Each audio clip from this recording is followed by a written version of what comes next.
Coucou mes amis, n'oublie pas de corriger mon français dans les commentaires. Quel est le pire péché que tu aies jamais commis? C'est une question difficile, parce que nous péchons beaucoup.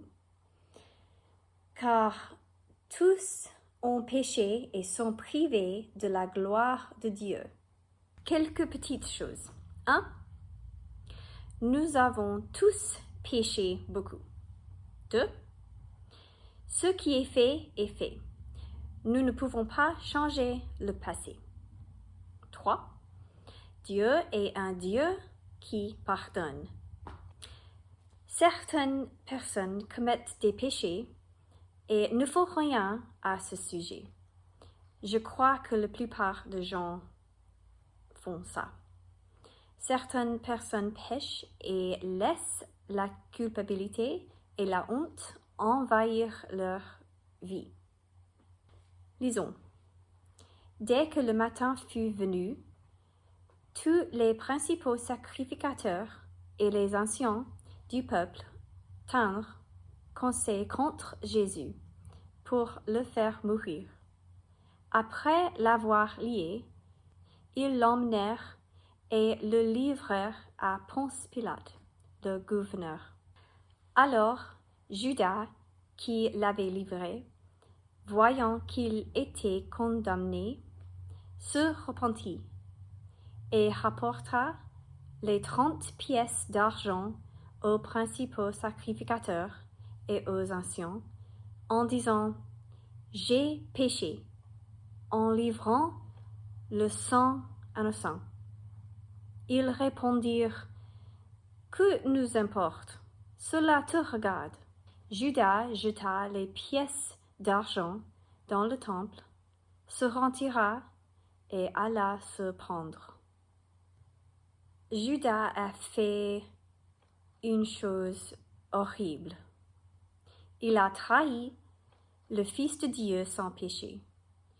Il ne pouvait pas changer ce qu'il avait fait. Mais qu'a-t-il fait ensuite? Il se pendit. Maintenant, pense à ta propre vie. Nous avons tous pris des décisions qui étaient en rébellion contre Dieu. Plus tard, lorsque nous avons vu les résultats de la décision, nous nous sommes demandé « Qu'est-ce que j'ai fait ?» Pour Judas, la culpabilité et le remords étaient trop pour lui.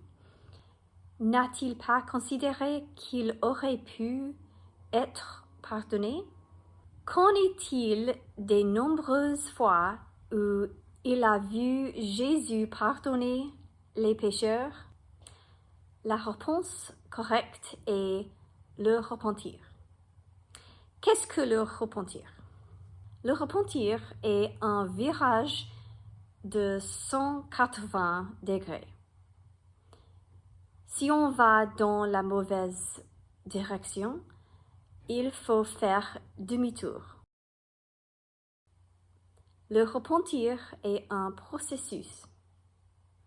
Premièrement, nous devons être conscients de notre péché. Que dirons-nous donc? La loi est-elle péché? Loin de là. Mais je n'ai connu le péché que par la loi, car je n'aurais pas connu la convoitise si la loi nous dit « Tu ne convoiteras point ». Deuxièmement, nous devons être tristes quand nous péchons. Après que Pierre ait nié connaître Jésus, et Pierre se souvint de la parole que Jésus avait dite « Avant que le coq chante, tu me renieras 3 fois. » Et étant sorti, il pleura amèrement. Finalement, nous devons cesser de pécher. Te souviens-tu quand Dieu allait détruire la ville de Ninive à cause de leur péché? Dieu vit qu'ils agissaient ainsi et qu'ils revenaient de leur mauvaise voie. Alors Dieu se repentit du mal qu'il avait résolu de leur faire, et il ne le fit pas. Nous ne serons jamais parfaits, nous ne serons jamais sans péché, mais nous pouvons essayer de vivre des vies qui plaisent à Dieu. Si nous confessons nos péchés, il est fidèle et juste pour nous les pardonner et pour nous purifier de toute iniquité. Merci, à la prochaine.